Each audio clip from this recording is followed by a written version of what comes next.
first time I met Lee Strasberg was at his home in California.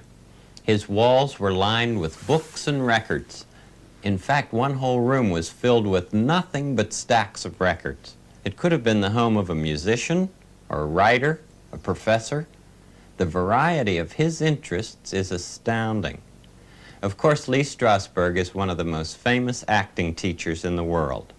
Now in his 80s, he continues to inspire and push and encourage those young people who care about acting, as well as many professionals who have grown up in it.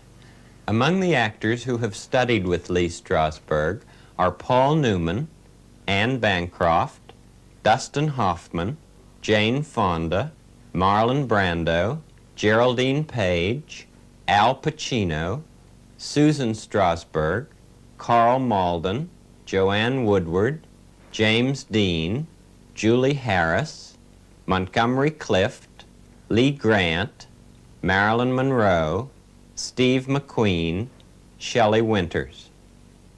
What I feel about the theater is, very simply, it is the art that is closest to reality.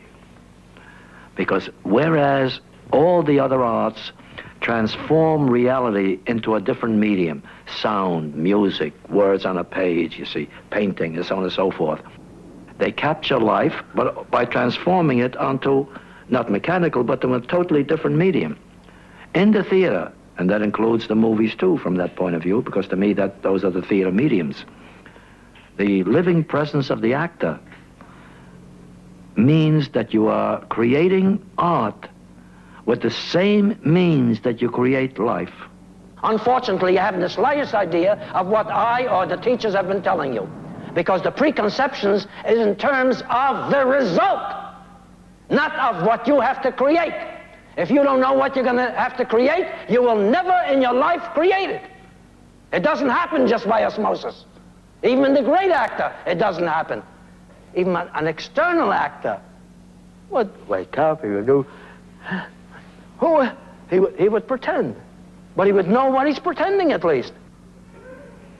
That's it, Daniel, you're doing something now. I don't quite know what, but you are, for the first time, beginning to concentrate.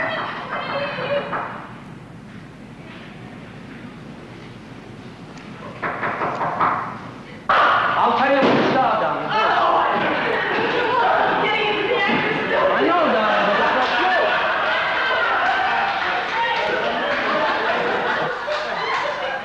I don't care, darling. It's never going to be shoved in rehearsal. Now, come on. You see how you expect everything else to work for you while you don't work? You have to work, not the door. The door's going to work all right. We have good stagehands. Don't worry about that. If the actors were as good as the stagehands, we'd be in good hands. The doors will always work at the right time. If you have picked an incident that has within itself some motivation, it may suggest to you something to do. Otherwise, frankly, you're going to stand there on the stage, you will not know what to do, and the only thing that you will know is to remember the lines. And that is not the way we become actors. The very word acting has nothing to do with memory in that sense. It has to do with what we do, how we behave on the stage, how we make whatever we're doing real. When we sleep, we not only have to lie there, we have to create sleep, which is a sensory reality. When we wake up, we don't really know, it's dark in the place and so on. All these things you have to create because the stage is going to be pretty light. So you're not going to get it from the stage itself. You're going to get it only from the way in which we commonly say your imagination creates it. But the imagination is nothing more than all these real things taking place unconsciously. When they don't happen, the imagination doesn't work, the inspiration doesn't work, and the actor is left only with the lines and with what Stanislavski calls the muscles of the tongue. I always feel that a real teacher is basically a facilitator. And so consequently, I'd just like to hear about how you feel about your students. It's not always pleasure. The pleasure, of course, is from their performance, and to the extent that performance is good, I take a little pleasure in the hope that I may have contributed slightly to it. But And the work that I do, I'm not so much concerned with the performance now. Talent is a real thing, is a living thing. And it grows, it fades and it grows. And therefore, no matter how good a performance may be, it leaves me unsatisfied because there's always more. For me, whatever step anybody has achieved is always only the prelude to something more. It's an unending series of steps. There's no point at which you get to the top floor. Nobody knows where the top floor is. Well, what should I do? The brain has to get into there. Yeah, I've been working on it. It's not working on it, darling, because if How you... can you say that? Every day I work on it, every day I'm If not you getting move- further. Darling, then you're not doing, obviously, what I ask you to do. It's an impossibility for you to do what I ask you to do and not go further. Well, then maybe I'm going further and I don't see it. And we see it in the scenes. Okay. But in this, At wait a least, minute, at wait a least, minute. at Wait, least. no, it's not at least. Because you've got to become aware of when you're doing what, darling. And there's no point putting on this big act which is of no value. You are slothful. You are lazy. When you came here, you didn't move at all. Now, for the first time, your impulses are beginning to move. Your sensations, our emotions are beginning to move. And with that, we're beginning to get a little degree of natural, logical movement. Not enough.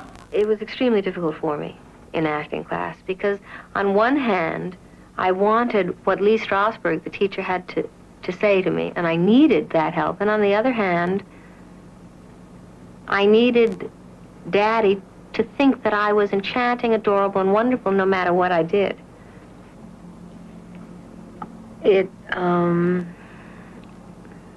was very difficult for me to let's say, separate or unite my father as teacher, critic, and father.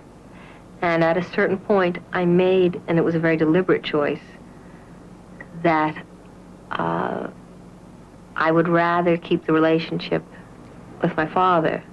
Susan told us that it took her a long time before she was able to realize that you were father first and then teacher after that. And had you had some feelings about that as you worked with her? It took me a long time to realize the same thing. In those days, I had a tendency, and I still have in a certain way, to lean backwards whenever I know someone, to be tougher, harsher in a way, try in the effort to be more objective. And with Susan, to a greater extent than with my son John, that came a little later, I tried to lean backward too much. I had difficulty expressing myself easily, especially in a demonstrative kind of way. And it's one of the things you look back on. There's nothing you can do about it by now, but you try somehow to make amends for that. So it did take me a long time for me to realize that in addition to being a teacher, I was a father and that I could express fatherly concern, which I still have difficulty in doing. Strasberg knows how to push you when you're ready for it. He's very gentle with young people, or actors have certain hang-ups. But I've seen him be very tough. I saw him be very tough with Robert De Niro, Bobby, and I've seen him be very gentle, say, with Jimmy Dean many years ago. And he's kind of, I think a great teacher is like a great pianist. They know the notes, but they have to be very intuitive in their interpretation. I think one of the difficulties in life generally is that our educational process tends to emphasize the mental and the memory. Children, for instance, are very creative in the sense that they have reactions to things which are so unusual that we say, oh my God, we just glow over it. Look at what he said, and look at what he did, and look at what he saw, and so on and so forth. But then what happens? As they grow older, their observations must begin then to coincide with what we think is the right thing. If they look at a chair and they don't see the chair, but they see something else, we say, what's the matter with you? That's a chair. That's not anything to get frightened of. What are you frightened of? What's the matter with you? Crazy? And so on. What happens then is that the natural responses of the human being begin little by little to settle down to a socially acceptable idea of what things are and should be. But when we come to real creativity, which in a way is in the arts and in life, the sky is the limit, and each human being is a complete world of his own. The elimination of tension is valuable, of course, for every human being, not just for the actor. And it would be very important for people to realize that it's not just the emotional stress that they deal with, that we know when we get nervous about something and so on.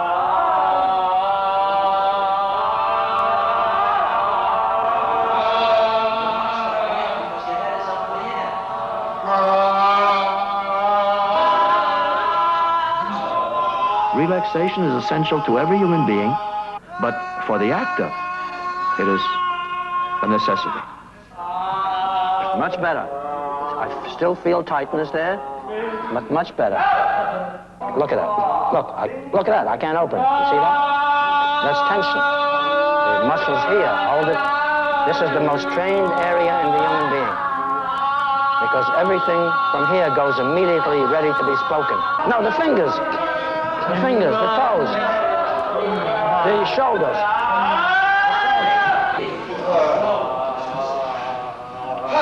No, you see? Yeah. You see? That's all that this is, darling. It's no reflection on your talent, which we know. It just shows that much as and wonderful as you may be, you have capacities now which do not coincide with what you're capable of doing.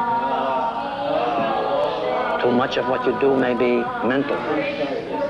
Therefore, not necessarily bad, but not as full, not as vivid.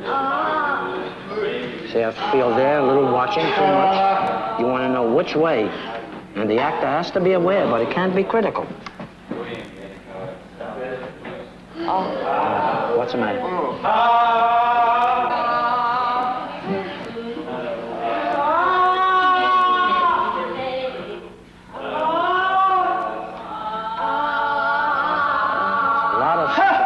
Wonderful sensitivity, sweetheart, part of which you don't use. The ability to relax becomes the first thing that the actor learns. And in the relaxation, we often see the possibilities of the human being before we see his acting. We see what he's capable of. If he relaxes well, we know that he will be able to concentrate. He will be able to do things that he may not as yet be able to do, but he has that capacity. On the other hand, if he has difficulty in controlling his relaxation, then it means that he will never fully use his talent. It is much easier for me to make movies than to do the work that I think to be my major work, which is to help other people, because I don't have to argue with myself. I don't have to talk to myself. I don't have to convince myself. Whatever I do, and so on, and there's no difficulty. But to try to get somebody else to do what I think he's capable of, to somehow stimulate, because I can't do it, he has to do it, after all. So to stimulate, to hit the right button, the right kind of thing that will ignite in him the thing that I see him to be capable of. That's hard work, let me tell you. And acting for me, therefore, is, to some extent, a relaxation. Look at this. Is it beautiful? Look at this. It's a private room. Get your meals cooked for you. And this is a greenhouse, huh? Flowers, look at that. You sit in the sun. Then there's a lounge. You got a television set. You can watch the baseball game. Pa? You got to play cards, too. Look at this. Play cards anytime you want. You're always complaining about somebody to play cards with. Are you listening to me? Where's your car? What? Got your car outside. Yeah, why? I want you to do me a favor. I want you to drive me home, that's all. You don't have to come and see me. Hey, Pa.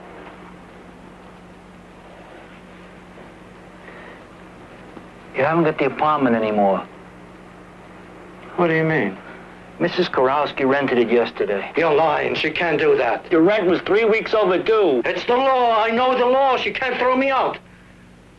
Joey, why are you doing this to me? I didn't do nothing wrong. That's my apartment.